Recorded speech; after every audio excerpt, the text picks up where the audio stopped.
রাজশাহী লক্ষ্মীপুরে হঠাৎ করে জলপরীর দেখা, আমরা খবর পেয়ে সাথে সাথে সেই ঘটনাস্থলে চলে যাই আমরা লাইভ দেখছি। ওই দেখেন জলপরী জলের মধ্যে গড়াগড়ি করতে আছে, এখানে হাজারো লাখো মানুষের ঢল নামছে এই জলপরী দেখার জন্য। এখন আমরা এটারে জলপরী দেব না মহস্যকন্যা বলবো সেটা বুঝতে পাইতেছি না। যাই হোক, এটা আপনারা আমাকে বলবেন যে এটা জলপরীর ভিতরে পড়ে না মহস্যকন্যার ভিতরে পড়ে, এটা আমাকে একটু কমেন্টসে জানাইবেন। আর এখানে হাজার হাজার লাখো লাখো মানুষ এসে ভিড় করছে এই জলপরী দেখার জন্য।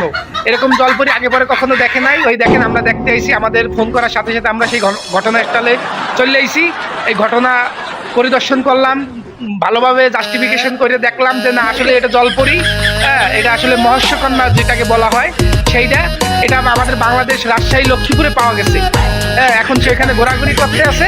আপনাদের সকলের আমন্ত্রণ রইল, এখানে এসে আমাদের মতো লাইভ দেখেন, ভিডিও বানান। এই জলপরী সহজে দেখা যায় না। এরকম নীল জলপরী মগ বাংলাদেশে পাওয়া গেছে। এরা তো মগ ভাগ্য ভালো, কপাল ভালো যে এরকম একটা জলপরী যে আমাদের বাংলাদেশে আবিষ্কৃত হয়েছে।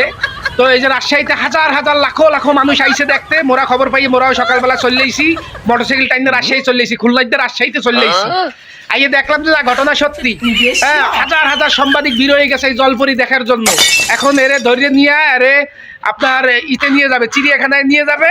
তা আমরা বেশি সময় আর এটা রাখতে পারলাম না, দেখতে পারলাম না। আপনাদের যতটুকু সম্ভব ভিডিও করে দেখাইলাম। আপনারা এই যে চোখে দেখলাম জলপরী, নিজের চোখে দেখেন।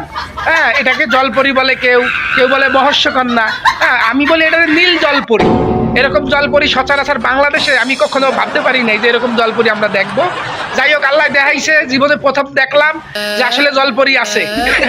লাখো মানুষের ভিড় করছে, এবার গাড়ি ঘোড়া নাম হয়ে গেছে দেখতে দেখতে। মানে এত পরিমাণ মানুষ, দর্শক আমি জীবনে দেখি নাই। আমি এই প্রথম জলপরী দেখলাম। আই এম তো অবাক, আই এম শিউরিত, আই এম অবাক।